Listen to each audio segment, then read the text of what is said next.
Welcome to Makeshift Play, a podcast where we do improvised comedic scenes based on stories and conversation inspired by random words. Our random words today are ex, like an ex-girlfriend, shell predator. Ex, shell predator. You have any ex stories? Um, Not so much me, so much probably my brothers. Okay. They've had quite a few exes, Okay, so especially you, my you dad. have multiple brothers. Yes, I have multiple brothers, Okay, who have and multiple exes. yes, Okay. and one could argue, such a fan of Scott Pilgrim, he could arguably have seven evil exes, and probably not bat an Okay. eye. um, One of his exes was such a sweetheart. She had this adorable little kitten that would sleep in the sink. Cute. And she was also such a sweetheart because when my brother had gone through cancer and lost one of his kidneys to it, and she stayed at the hospital with him and stayed through quite a bit of it. And unfortunately, shortly afterwards, they broke up. Yeah, that was right when the pandemic started too. So it was so much at once. As like, and for me being on the spectrum, it's like, get to know this person, get to know this adorable little kitten, and Mm-hmm. then they're gone. I'm like, okay, I don't want to know any more of your girlfriends until there's a wedding ring on that finger. All right, cut to a Starbucks. All right, so Sally, thanks for agreeing to go on a date with me. Honestly, it's been a while for me, so I'm happy you're willing to date me. Oh, I'm so happy to be here. And like Starbucks is one of my favorite places to go dine and meet someone. Like you always meet so many fascinating. Hey, you ever people watch here? Yeah, sure. You can see some characters in Starbucks. There's the writers. People bring their laptops and they're working on their novel or whatever. But Sally, let me just. I don't want to lead you on. I want to just come clean at the top so that neither of us waste our time. Okay. Okay. So something you should know about me. I have 137 X's. 130 in your lifetime, 137. How old are you? I'm 32. Okay, that tracks with your profile. I mean, you do look like the person, but 100. Okay, I mean, is this a deal breaker, or do you think we can? we can. I'm open to trying to see if this works out, but I think we definitely have some work to do. I mean, things are just getting started, and we barely know each other. I just wanted you to know. I don't want this to come up, 2 months into it, and then you freak out. Well, I appreciate that. Are you still looking to go long term here, Oh or no, absolutely. I'm looking for somebody. I'm looking for somebody who I could marry, ideally. okay? Okay, cut to behind the counter at the Starbucks. Oh my God, Jill. That guy over there who looks like he's having a date. I dated that guy. Wait, you dated him too? Oh, but like that's Jim, right? Oh, you dated Jim? Yeah, I did. Slackjaw Jim? Slackjaw. Yeah, he didn't have that nickname when I knew him, Oh, but okay. yeah, I dated him maybe like 2 years ago. And Oh, I'm still surprised he's in this town. I didn't know. I mean, if he dated both of us, he must really date a lot of women. Yeah, I mean, Well, he does this wait, thing where he can like dislocate his jaw and like use it in a sexual way. So that's why he's got the name Slackjaw Jim. oh, Oh, he didn't do that. He didn't do that move on you? I don't think he was able to until after I left him. Yeah, maybe I helped him kind of like find that part of himself. I unlocked it. Maybe I slapped him so hard I dislocated his jaw when we broke up. All right, cut back to the date. Yeah, so I know this is a red flag. It's 137 red flags, and I don't want you to be number 138. But in order to ensure that, I feel like I should just come clean at the top. Okay, well, if we're coming clean, I definitely I'm looking for someone I can date to marry. But honestly, I myself have few exes, just not 137. Like, yes, you're right. That is a bit of a red flag, but I'm willing to work with you, and I see potential Okay. Oh my God, that's great. That's great. All right, we could move on. So, as you know, I am a zookeeper. In particular, I take care of the pythons, and I just feel like I have a lot in common with pythons. there. I love snakes. Oh my God. Like, you didn't even put that on your profile. And, like, if that, I would have swiped right left sooner. Wow, I did not think the date was gonna go this well. So I love snakes. I'm just, man, I just love the way they can just unhinge that jaw. That really is what impresses me and inspires me. Oh, I bet you're super slippery smooth, too. Oh, okay. All right, Sally, you're getting a little frisky. We're still in Starbucks. I just wanted to throw it out there that the fact that they can open their maw so widely is something that inspires me and maybe even something I practice. You dislocate your jaw. Like, do you do this to, like, scarf down like a hoagie in one gulp or something? Like, what is the use of this? I mean, opening your jaw very widely doesn't allow you to swallow a sandwich whole. Maybe, so I'm not I'm not claiming to eat like a snake. I would still choke to death if I tried to swallow a sandwich whole. Okay, so if it's not to eat, where are you going with this? Well, Sally, I mean, you were getting a little frisky before, so I felt comfortable bringing this up Uh huh. that I can do romantic things with my giant gaping jaw. Cut to 3 months later. Ah, oh, see, you see how wide my jaw is. It is absolutely wide. So it's permanent like that now? Well, I could relocate it if I need to, but if we want to do the thing, I'll keep it in its dislocated state. Well, I think we're gonna do that thing. Okay, cut to 1 hour later.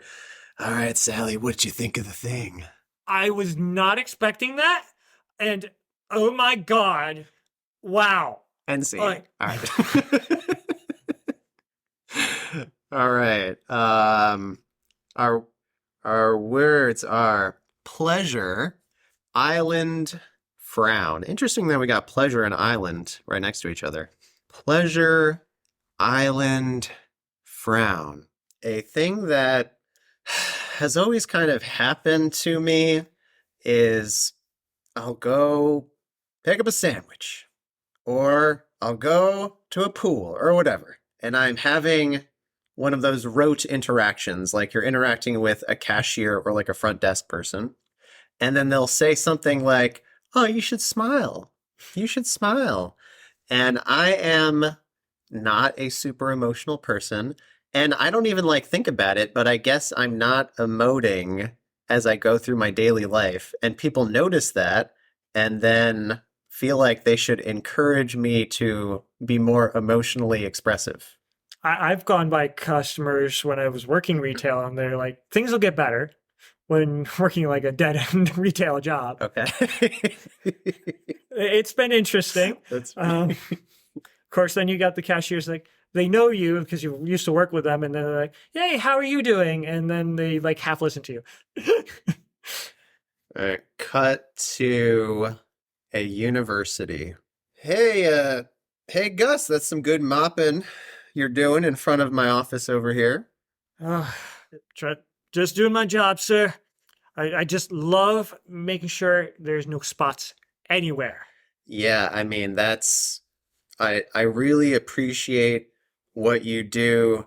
I have a PhD, I'm a professor, I have all this prestige, and honestly, my job is like easier than yours. But let me tell you, Gus, it gets better. Wait, there's better than like making a room spotless? I'm just saying, Gus, you know, it gets better. You have me intrigued. Like, how does one get to better? Like better than this? All right, I'll tell you. Once you get your PhD, they give you a little doctor trophy. You For get a trophy you for get being yes. getting a doctorate. Yep, you get the certificate, but you also get a trophy. And let me tell you, Gus, when I buff that trophy and I get all the fingerprints off of it, ooh la la. If you think it's fun to mop a floor, Wait, you condense all your spotlessness down to that little square footage, yeah, that's it's all whereas I have to do the entire university. yeah, Where do I sign up? you just got to go back to school, man. Maybe go to grad school, get you one of them trophies, and Okay, you could just buff something. It's smaller, but it has a bigger impact. interesting. You, to be fair, I think you've inspired me. I cut to 8 years later. All right. Wow, Gus, you've gotten a PhD and an MD, and you completed a postdoc. You must have the tiniest trophy of all. Oh, actually, I made sure they enlarged it so I can enjoy scrubbing every inch of it while I still can. So I get to do that, put it in this trophy case at this university because I'm happy to be here and good to see you again, Professor. Because I got my old job back to clean all the floors here. Oh, My doctorate is actually in janitorial services. oh my gosh, Gus. Well, You inspired me that much to change my life to get a doctorate. Now I have hounding bank loans going after me, but I get to do everything I love, and even more so, get to show it off. well, Gus, I did tell you that it gets better, and it looks like for you, it did. So, has it gotten even better for you since I've got this doctorate? Well, unfortunately, Gus, I've just been polishing that same trophy these past 8 years. It's kind of wearing on me. It's the joy of the buff is withering. I'm sure you can understand. No, because anytime the buff is wearing, I always get a new buff. And now that I have a trophy, you know what? You need a new trophy. We need to get you to compete or go get another doctorate's degree. You know, that's what you need, another doctorate's degree. Oh, Gus, I'm not middle-aged like you when maybe I could still get another doctorate. Gus, I'm 63 years old. Oh, pish posh. You can do it. It gets better. All right, cut to 8 years later. Gus, Yeah, Dr. Jim? Gus, you told me that it gets better. And by God, it did. It did? I've been polishing the same trophy for about 6 months or 8 years now. I got a PhD in waxing. Wait, they have PhDs in waxing now? Yeah, it's way more advanced than the polishing PhD that you got. So yeah, it's kind of like more prestigious. Wait, does that mean you're literally my boss now? You're not just a coworker, you're my boss now. They they gave me a trophy to wax, and they also said you're Gus's boss. Yeah, that was mentioned. It's an honor, sir. I we've been coworkers for so long. Like now we changed our relationship to a new level. I am so excited for this.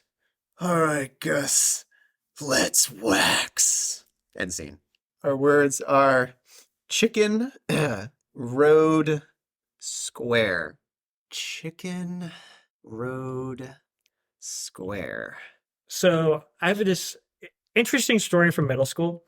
I had a friend who would take some of the lyrics of some of the pop songs or the popular songs of the time and turn them into like if a chicken were to sing him, like the whole chicken cross the road thing. He just went on this huge spree of like doing chicken versions of these songs. Okay. It was a little weird at the time, but this is the same friend who kind of did some spoofs on like Got Milk commercials as well. He loved doing like parodies of various things. So to be honest, I don't know where he is now, but it was just quite intriguing back then. And I wasn't too into pop culture, so it was just like I have no idea what these were referenced back then. I know what they were now, but yeah, he was just doing things like the thong song that was back then, and forgot what else was popular around that time. Do you remember the song "One Week" by the Bare Naked Ladies? Absolutely. I remember I used to sing that with my friend, and there's this like really fast rap section, and in middle school, people would be impressed that we can do that. Awesome. It was featured in an absolutely wonderful film, 10 Things I Hate About You. Okay, haven't seen it, haven't seen it. Cut to a recording studio. All right, Weird Al, I have a pitch for your next song. You have a pitch for our Yeah. our next song, Bare Naked Ladies. You have a pitch for our next song. Yes, Weird Al. Given that you now have joined the Bare Naked Ladies, I have I have come up with a pitch for well, let me be more precise. The Weird Naked Ladies, as you now call yourselves. Yes, that we do. Okay. I got so famous after, especially after my movie, that got the rights, got the money. They were all welcome to me buying and adding my name to it. So yes, we are the Weird Naked Ladies. Okay, great, great. And of course, you are famous for your parody songs, Weird Al Yankovic. Yes, I am. Okay. Eat It. Yes. And And so many others that so we all many enjoy. others. So many others. Oh my, Mr. Anakin guy. Exactly. Yeah, we both know your catalog. No reason to rattle them off. But anyway, okay, here's my pitch. You know that song, it's like I'm blue, da boo dee da boo da. Oh yes. Yes. What was there like Paris 60 Eiffel 65. That's Exactly. Exactly. okay. Okay, here's my pitch. I'm moo da boo dee da boo die. I moo da ba dee da ba die da ba dee da die. Yes. Yes. Intriguing. I think we could definitely push that further into making like remember that ad campaign Got Milk? Yes, yes. What if we combine that? Mm-hmm. So we have this like dancing cow and like making a Got Milk music video to I'm moo da ba dee da ba die. Anytime someone comes up across a situation where they need milk. Yeah. And those situations are plentiful. So yeah, we can start with so someone like this poor person is just all he can afford is like eating bread. So he's eating a bunch of bread and he realizes he's had too much and he didn't drink anything. And he's looking around, he's just got no milk. So we cut to us barging in and going, I'm moo da ba dee da ba da ba dee da ba da ba dee da ba da. Well, Weird Al, you are the expert in parody. I mean, I was just I was throwing my hat in the ring there, but you really took it to the next level.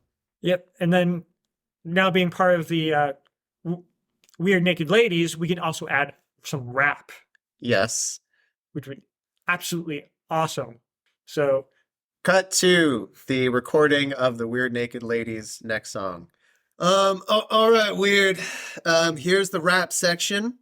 I know you had a really clever parody idea for this rap section, so you can just get right up on that mic, and I'll begin the track in 3, 2, 1. I have a moo house with a symbol. All right, Weird. All right. Okay. Weird. I know that you're really more of a singer, right? You're not a hip hop artist. So and you're so famous, you're so well established, so I hesitate to critique you, but that rap that you just came up with, it had no flow. I mean, you kind of just said a word and then stopped. So if we want to have like a fast rap section, it's gotta have more flow. More flow. Yeah, more flow. Okay. Sort of like more milk coming out of that cow. Imagine that, but like words coming out of your mouth. Okay. Okay, so here we go. We'll do a second take, and it's all digital. So if we have to do multiple takes, that's fine. All right, weird. We'll come in with the beat in three, two, one. I have a moo house with a moo symbol. Moo is the color that everyone wants. Everybody needs milk, and it's coming true. I have some milk. What about you? Okay, okay, cut.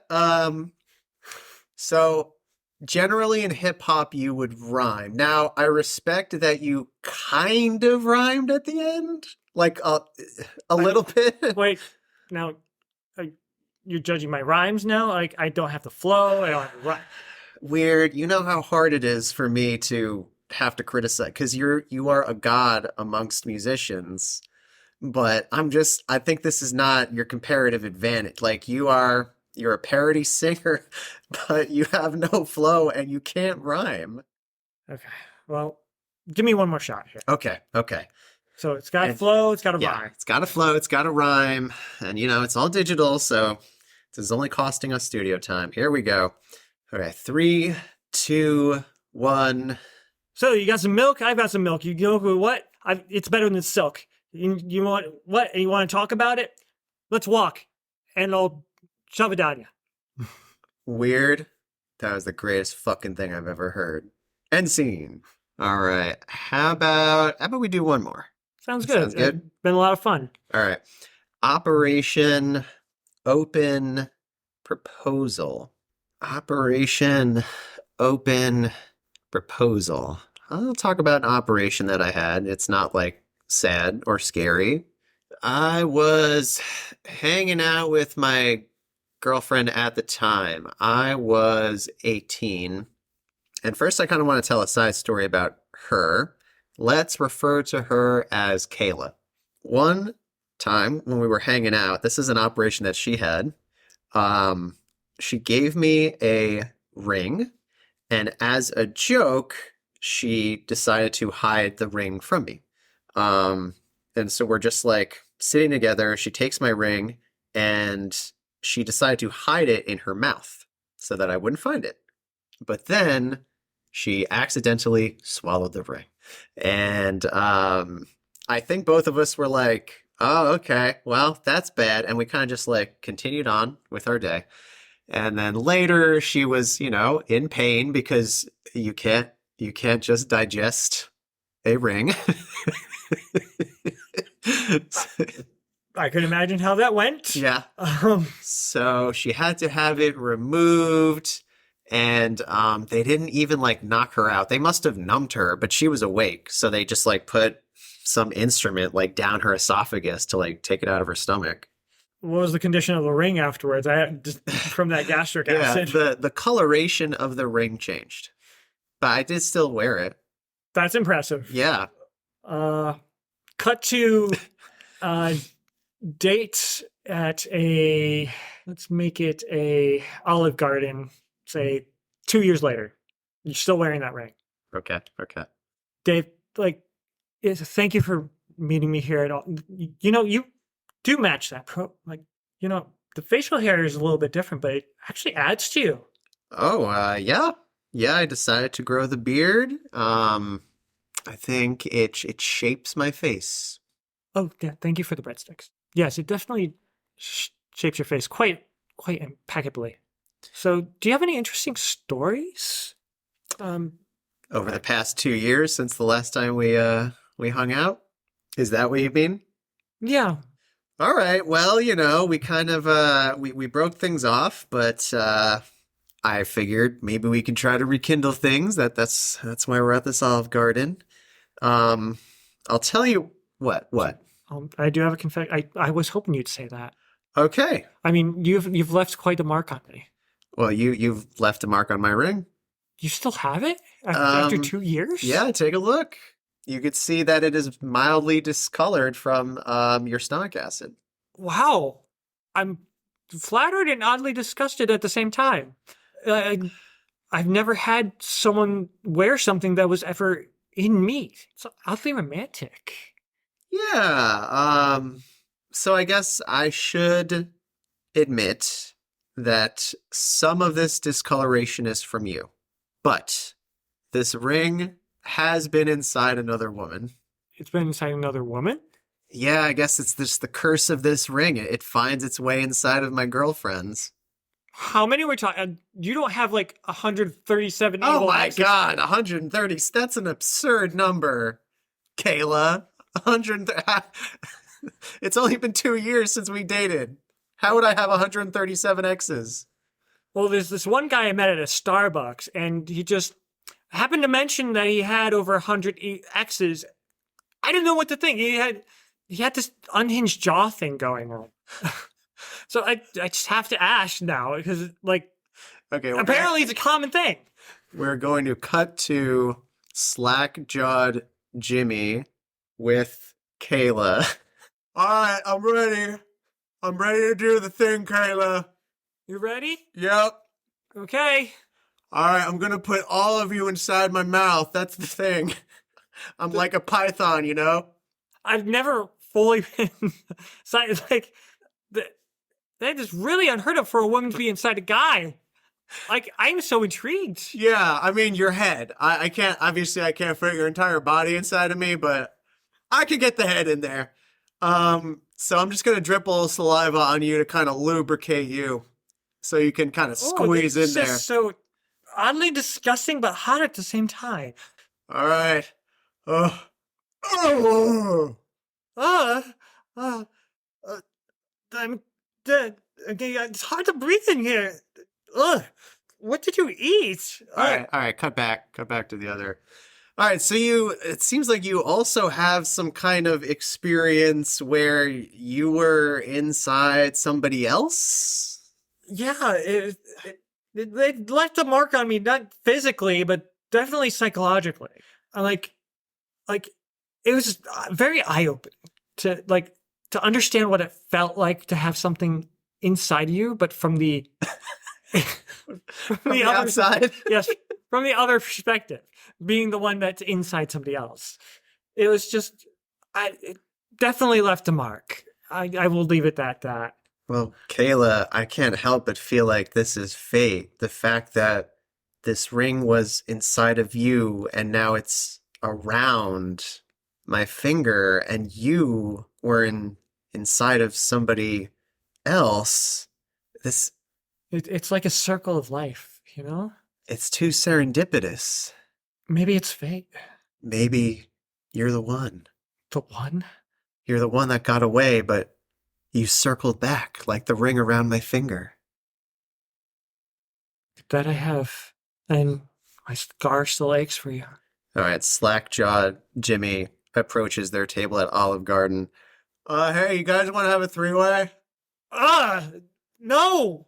How did you find me? Like, I even changed zip codes. I feel like maybe all of us could kind of be like inside of each other, outside of each other.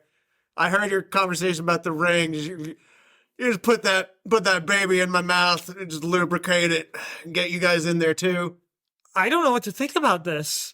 Like, again, it's oddly disgusting, but like semi-sexy at the same time. But what's your take on this? Oh, Kayla, maybe we thought that it was a circle of fate, but really it's a slack-jawed triangle of fate. Like a menage, slack-jaw. Toi. And see? Okay. That is gonna conclude the first episode of Makeshift play.